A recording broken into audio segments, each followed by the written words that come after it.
खुलुमखा जतननो आंनि मुङा अमित देब बर्मा आं 26 आस्रामबारि ब्लक कमिटिनि प्रेसिडेन्ट चिनि बुबाग्रानि हारमुं जोंनो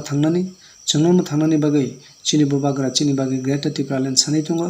बुबाग्रानि अ पाइथाक सबो फालिजों जत पाल थानसा थुबसाके बुबाग्रानि चबाव जों चबा खालायलायनाय फाइनाय डिसेम्बर 2 तारिख जों दिल्लीआव थांनाय जों दिल्लीआव थाङै ग्रेटर टिप्रालेण्ड जों सामलायनाय ग्रेटर टिप्रालेण्डनि चबाव थांनाय ताखक दै बुकुक जों केबो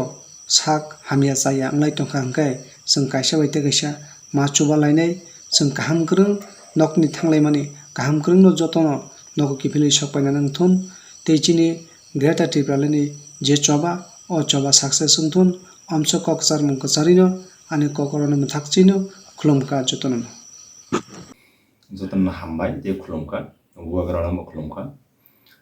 फाइनाय 5-6 दिल्लीआव जन्तर मन्तर जेरै ग्रेटर टिप्रालेण्ड आबन बागै दर नांनाय जों सिटिंस डेमोन्स्ट्रेशन आसुगलायनाय आजागा आबसिनि आइडेन्टिटी जों पानसि दंगान बागै सार्भाइवेलनि बागै जेसिनि डेभलपमेन्टनि बागै सिनि हानि बागै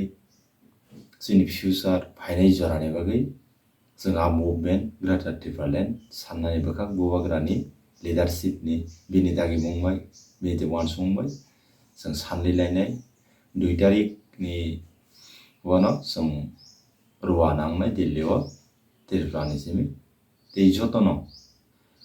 गाहाम गोरों थाङै फाइमानान बागै दाय खेलायनाय जन सुबा सुख्लायलायनाय ट्रेन बिसिंग ट्रेननि फादाराव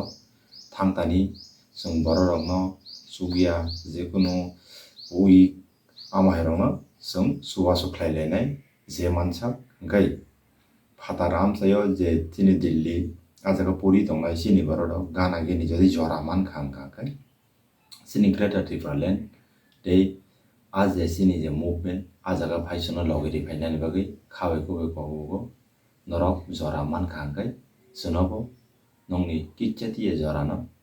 जों मैबक्सा आजागाव दर नाव सन्तर मन्त्र फाइ मानजा फाइमान बागै नंनो